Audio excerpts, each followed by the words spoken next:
চিন্তা করতেছি একটা গরু কিনবো, গরু কিনে বাসায় পালবো, তাহলে আর খড় কিনে খাওয়াইতে হবে না। দেখেন যে পরিমাণ খড় জুতার ভিতরে বাজে, এই যে ওরা যে রাস্তায় যে খড় দেয়, যে পরিমাণ খড় আমার জুতার ভিতরে বাজে, এই পরিমাণ খড় যদি আমি প্রতিদিন পায়ে করে নিয়ে যাই, নিয়ে গেল আমি একটা গরু পালতে পারবো?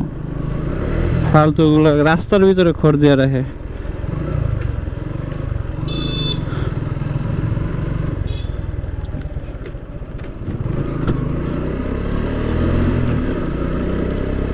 মনে যাচ্ছে নিজে একটা দেয়, গরু পাললে খড়গুলা অন্তপক্ষে কাজে লাগাইতে পারবো। এখন তো কোনো কাজে লাগতেছে না।